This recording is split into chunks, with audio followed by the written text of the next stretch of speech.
Good morning, dear students.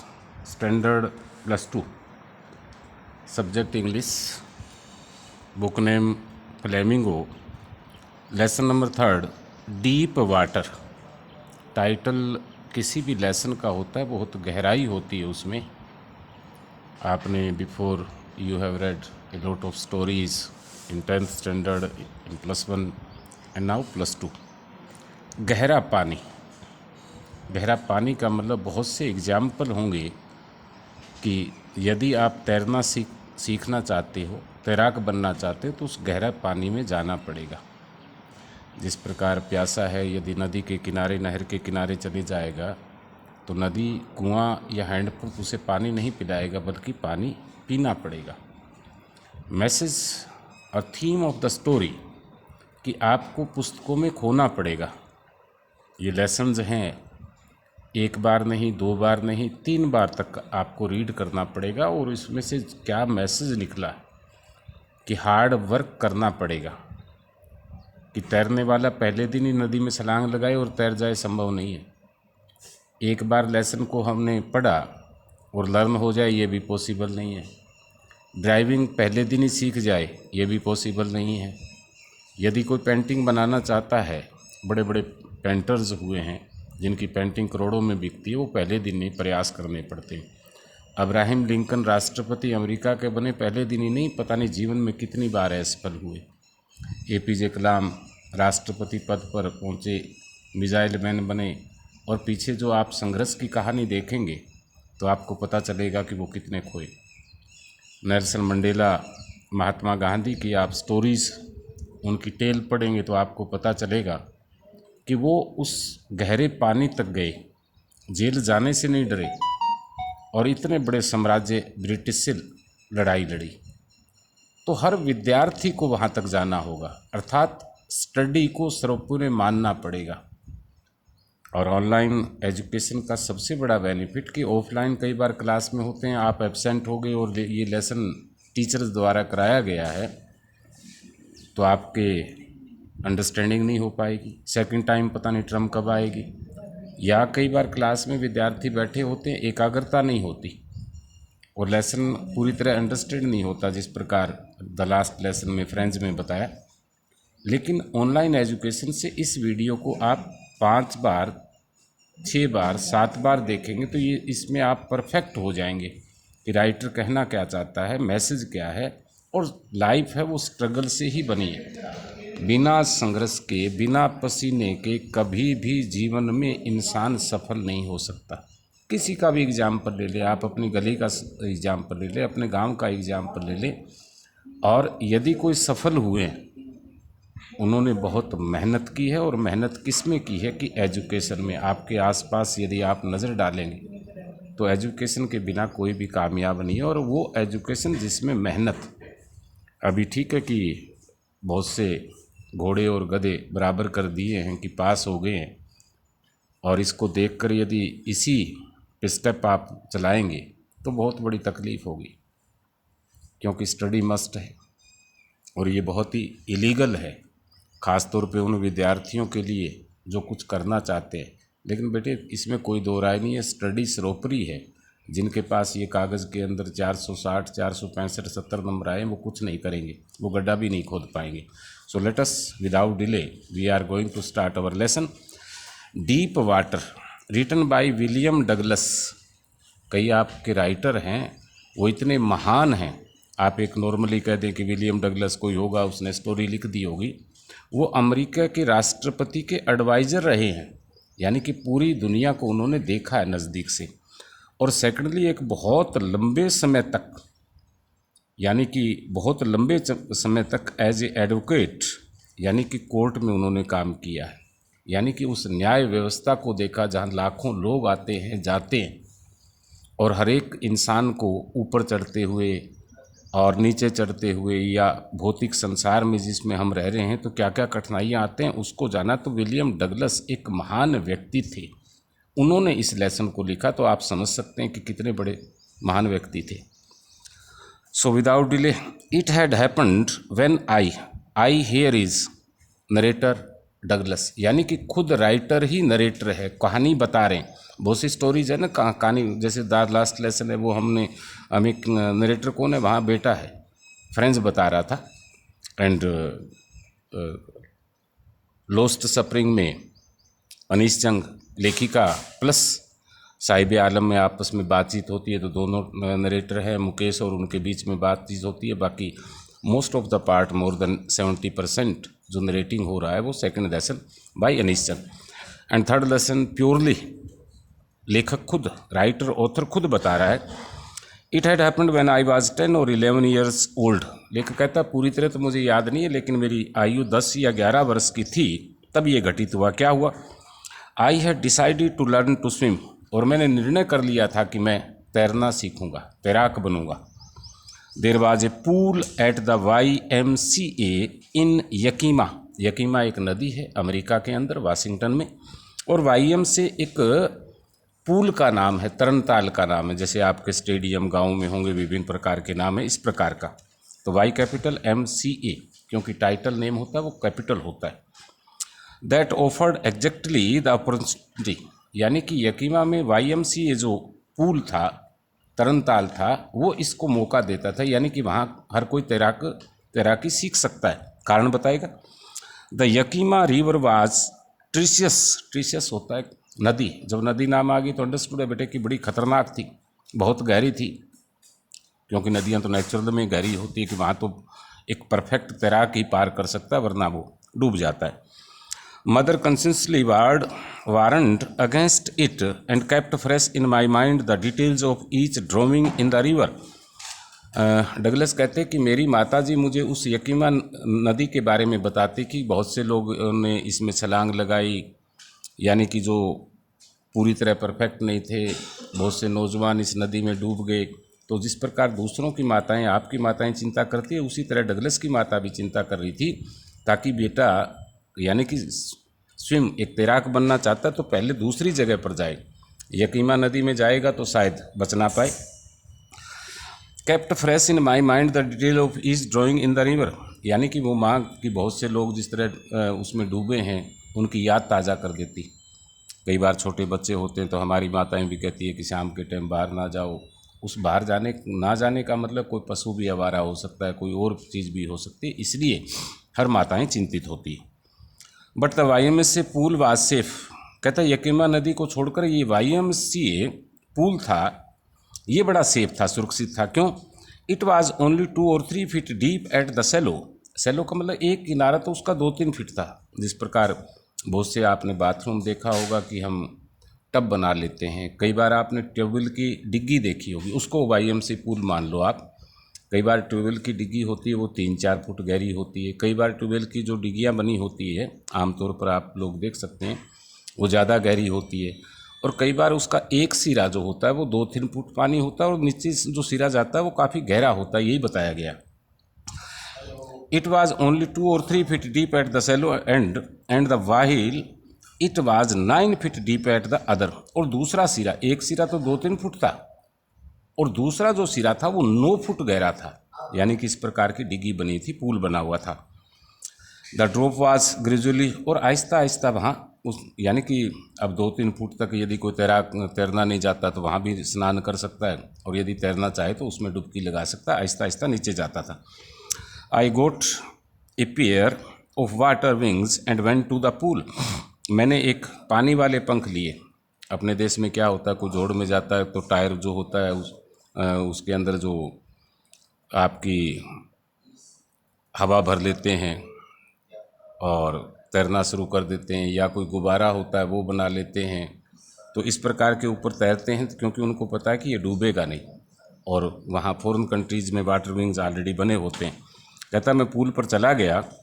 I hated to walk naked into it. Naked का मतलब होता है कि बिना कपड़ों के, यानी कि कपड़े उतार कर पानी के अंदर तैरने से मैं नफरत करता था। उसका कारण भी है, एंड सो माई स्कीनी लेग्स, क्योंकि यदि कपड़े उतारेंगे तो लेखक डगलस कह रहा है कि मेरी तो पतली पतली टांगें थी, शर्म आ रही थी, इसलिए मैं कपड़ों के समेत ही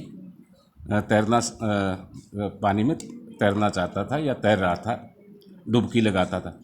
but I subdued my pride, subdued होता है कि जितना गर्व था, अब उसे गर्व महसूस हो रहा है इस तैराकी सीखने में, वो मैंने दबा दिया एंड डिड इट, और इसे किया।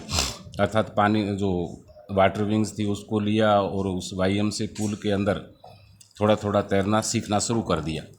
From the beginning however I had an aversion, नफरत टू द वाटर। कहता स्टार्टिंग में मुझे पानी से बड़ी नफरत थी, कोई घटना घटी होगी। When I was in it, जब मैं इसमें होता था। This started when I was 3 or 4 years old, जब मेरी आयु 3 और 4 वर्ष की थी। And father took me the beach in California, California के बीच पर ले गए। बीच क्या होती है बेटे कि समुद्र के किनारे जो जगह होती है, आप बॉम्बे जाएंगे वहाँ पर बीच मिलेगी, गोवा जाएंगे तो वहाँ पर बीच मिलेगी।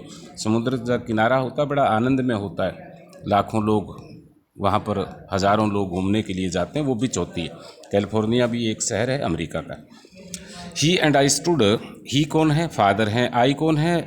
राइटर हैं। Stood together in the Surf, Surf होता है लहरें, तो समुद्र की लहरों के अंदर चले जाते, क्योंकि हम समुद्र के किनारे जाएं तो नेचुरली लहरें होती है। आई हंग ऑन टू हिम, क्योंकि 3-4 साल का बच्चा होगा तो नेचुरली वो मदर फादर या जो भी जानकार है उसको पकड़े रखेगा। हंग मीन पकड़ रखा था। येट द वेव्स नोक्ड मी, जबकि लहरें मेरे से टकरा रही थी, क्योंकि पानी समुद्र की लहरें देखी होगी, कई बार ऊंची आती है, कई बार नीचे आती है। Down and swept over me, knocked me down, कहता है एक बार लहर तेज आई और मुझे गिरा दिया। एंड स्वेप्ट ओवर मी, और वो पूरी लहर मेरे से ऊपर चलेगी। 3 और 4 साल का बच्चा कितना होता है, इतनी तो लहरी छलांग मारती है। आई वॉज फ्राइटेंड, मैं बहुत डर गया था। ब्रीड इन वाटर, ब्रीड तो वैसे होता है दफन होना ज़मीन में, लेकिन यहाँ पर है कि पानी में दफन हो गया, अर्थात सिर का थोड़ा बहुत सिरा बचा होगा, बाकी पूरा का पूरा पानी में चला गया। माई ब्रीथ वाज गोन, मेरी सांसें चली गई थी।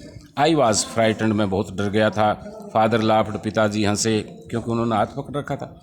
But there was terror, terror आतंक, आपके 10th में था एक पोइम के अंदर कि ना लेसन था सप्लीमेंट्री रीडर में, कि उस तांगे वाले की जो माताजी थी वो एक आतंक थी, 9 फुट लंबी थी, तब शब्द यूज़ हुआ। तो इस प्रकार की वैकेबलरी आती है, आप नोट कर लिया करें।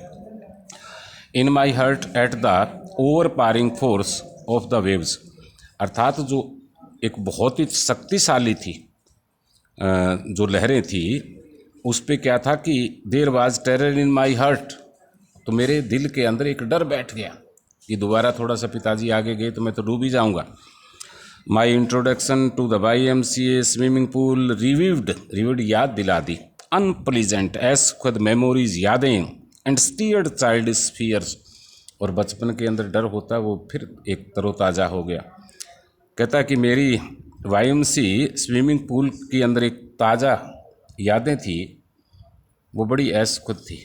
अभी लेखक उसके बारे में पूरी स्टोरी बताएगा।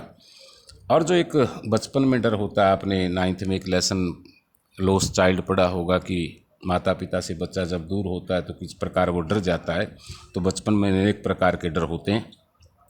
But in the little while I gathered confidence, लेकिन थोड़ी देर के बाद मैंने अपने विश्वास को इकट्ठा किया। I paddled with my new water wings, और मैंने क्या किया कि पैडल्ड यानी कि वाटर विंग थी उससे तैरना शुरू कर दिया। वाचिंग द अदर बॉयज़, दूसरे लड़कों को देखकर, क्योंकि बहुत से लड़के नदी में नहर में आपके स्नान करते हुए देखते हैं। And trying to learn by aping them, aping होता है नकल करना, जिस प्रकार हाथ पांव मार के कई प्रकार के लड़के तैरना सीखते हैं, तो लेखक कहता कि मैंने भी उनकी नकल करना शुरू कर दिया। तो मोस्टली कई इस संसार में बहुत से काम लोग नकल करके ही करते हैं। I did this 2 or 3 times in different days, और मैंने इस प्रकार 2-3 बार अलग अलग दिनों में किया। And was just beginning to feel at ease in the water, और महसूस करने लगा कि पानी में बड़ा आराम महसूस कर रहा हूँ, यानी कि वाटर विंग लगाई हुई थी, डूबने का खतरा नहीं था, दूसरे लड़कों को नकल करके थोड़ा वो सीखा। When the miss adventure happened, तब कहता है एक दुर्घटना घट गई। क्या दुर्घटना थी? I went to the pool when no one else was there, कि मैं उस तरन तालिया पूल में YMCA में तब जाता था जब वहाँ कोई नहीं होता था। द प्लेस वाज क्वाइट, स्थान बिल्कुल शांत था। द वाटर वाज स्टिल, पानी अभी भी था। And tiled bottom was as white, क्योंकि वो पक्का बनाया हुआ था ना, कि जैसे आपकी टाइलें होती है, वो टाइल बिल्कुल साफ दिखाई दे रही थी। And clean as a bathtub, जिस प्रकार हमारे बाथ टब होता है तो उसके नीचे जो टाइलें बिल्कुल साफ पानी होगा तो आपको दिखाई देगी। आई वॉज टिमिड, मुझे थोड़ा डर था अबाउट गोइंग इन अलोन, अकेले जाने में। So I sat on the side of the pool to wait for others. कहता अकेला मैं जाऊंगा, कहीं डूब ना जाऊंगा, इसलिए 5-7 लड़के आ जाएं, तो इसलिए मैं इंतज़ार कर रहा था। I went to next, I had not been there long. कहता मुझे ज़्यादा समय वहाँ नहीं हुआ था। When in came a big bruiser. Bruiser क्या होता है? हट्टा कट्टा, हरियाणवी में उसे पहलवान कहते हैं।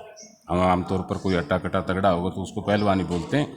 एक पहलवान जैसा लड़का वहाँ पर आया, प्रॉब्ली शायद 18 ईयर ओल्ड, 18 साल, यानी कि अंदाज़ा लगाया कि इसकी उम्र होगी, नौजवान। He had thick hair on his chest, उसके छाती पर घने बाल थे। He was a beautiful physical specimen, और वो उसका जो शरीर बना हुआ था बड़ा सुंदर था। विद लेग्स एंड आर्म्स, उसकी टांगें अच्छी थी, उसके बाजू अच्छे थे, यानी कि पूरा पहलवान था। दैट शोड रिपलिंग मस्कल्स, और उसके मस्कल्स भी बड़े अच्छे लग रहे थे। ही हील्ड, वो चिल्लाया। ही स्किनी, ये पतलू। स्किनी क्या होता है? पतलू। वो पहलवान बोला भाई पतलू, how would you like to be ducked, यानी कि आपको पानी में फेंक दिया जाए, आपको पानी में डुबकी लगाना पसंद करोगे? क्वेश्चन मार्क किया उसने, प्रश्न किया। विद दैट, ऐसा कहने के साथ ही पिकड मी अप, उसने मुझे उठाया, and toast me into the deep and, और जो 9 फुट वाला पानी गहरा किनारा था उसके अंदर उसे फेंक दिया। I landed in sitting position. I landed यानी कि मैं पानी में उसी अवस्था में गया। किस अवस्था में? जिस प्रकार वो बैठा था, पलाथी मारे बैठा था, उसने उठाया और फेंक दिया। पतलू तो पहले बताया था। सोल्ड वाटर, पानी को निगला। सोल्ड कई बार वर्ड आया, और आमतौर पर ये सोल्ड मेडिसिन के लिए आता है, जो साल्ट होती है, काफ़ी दवाइयाँ बड़ी खतरनाक होती है तो उनको हम निगलते हैं। And went at once at the bottom, bottom तली होती है पानी की, और मैं तुरंत पानी की तली में चला गया। आई वॉज फ्राइटेंड, मैं बहुत डर गया था। But not yet frightened out of my wits, लेकिन फिर भी डरने के साथ साथ क्या था? मेरे पास शक्ति थी। On the way down I plant, कहता वहाँ जाते जाते मैंने एक योजना बना ली थी। When my feet hit the bottom, जब पाँव बिल्कुल तले में लगेंगे, I would make a big jump, मैं एक बहुत ज़ोरदार ऊपर छलांग लगाऊंगा। Come to the surface, surface होती है पानी की सतह पर आ जाऊंगा। लाई फ्लैट ऑन इट, और आराम से पानी में तैरते हुए। And paddle to the edge of the pool, और आराम से तैरते हुए पानी के किनारे पर पहुंच जाऊंगा। It seemed a long way down, कहता है एक तो 2-3 फुट का अभी लेखक ने बताया था, दूसरा सिरा 9 फीट वाला था, तो कहता है वहाँ जाने में मुझे बहुत समय लगा। Those 9 feet were more like 90 and before, कहता है वो 9 फुट मुझे ऐसा लगा कि कम से कम 90 फुट में पानी में गहराई में जा रहा हूँ, क्योंकि छोटा बच्चा होता है, मान लो कि उसका 3 या 4 फुट कद होगा और 9 फुट पानी में जाएगा तो अंडरस्टूड है, और अभी वो तैराक भी नहीं है। Before I touched bottom my lungs were ready to burst, कहता है कि उस तली को, जो तल था उसको छूने से पहले माई लंग्स, फेफड़े होते हैं, वर रेडी टू ब्रस्ट, जैसे फेफड़े फट जाएंगे, डर बैठ गया। But when my feet hit bottom, जो ही तली से मेरे पैर टकराए, आई स्माउंड ऑल माई स्ट्रेंथ, स्माउंड का मतलब पूरी ताकत से, जो ताकत थी उसको इकट्ठी की। And made what I thought was a great spring upwards, और ऐसा किया कि जैसे मैं ऊपर, स्प्रिंग का मतलब उछाल ले लूँगा, ऊपर आ जाऊँगा। आई इमेजिन, मैंने कल्पना की। I would bob to the surface like a cork, और जो कॉर्क होता है यानी कि कोई हल्की चीज़, कई बार आपके बोतल वगैरह होती है, आप ढक्कन डालते हैं तो वो पानी में ऑटोमेटिक तैरता हुआ नीचे जाता भी नहीं बल्कि तैरता रहता है, तो कॉर्क की तरह मैं ऊपर आ जाऊँगा। इंस्टीड, लेकिन इसकी बजाय, आई केम अप स्लोली, मैं आहिस्ता आहिस्ता आ रहा था। आई ओपन माई आइज़, मैंने आंखें खोली। एंड सा नथिंग, तक कि पानी में मुझे लगा कि मैं ऊपर आ रहा हूँ, लेकिन जब आंखें थोड़ी सी खुली तो चारों तरफ पानी ही पानी था। Water that had a dirty yellow tinge बोल सकते हो, टू इट, यानी कि जो पानी था उसके अंदर पीले रंग की थोड़ी सी गंध आ रही थी। आई ग्रू पैनिकी, आई यानी कि पूरा एक डर भर जाना।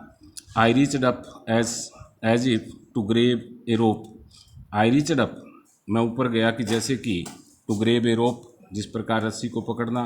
My hands cultured only the water, ऐसा लगा कि मैं रस्सी को पकड़ रहा हूँ लेकिन जो हाथ पांव मारे तो वो पानी ही पानी था। Only at water I was suffocating, suffocate दम घुटना, सफोकेटिंग एक अच्छा वर्ड है, कई बार किसी जगह ऑक्सीजन कम होती है तो दम घुटना शुरू हो जाता है। और उसने महसूस किया कि मेरा दम घुट रहा था। I try to yell but no sound, यानी कि मैंने चिल्लाना चीखना शुरू किया, कोशिश की, but no sound came out, लेकिन पानी के अंदर है तो आवाज़ बाहर थोड़ी आएगी। Then my eyes and nose came out of the water, तब कहता मेरी आंखें और नाक थोड़ा पानी से ऊपर आया, बट नॉट माई माउथ, लेकिन मुंह ऊपर नहीं आया। रेस्ट ऑफ पार्ट हम बाद में करेंगे कंटिन्यू। इसको आपने 2 या 3 बार रीड करना है। Okay, thank you all of you.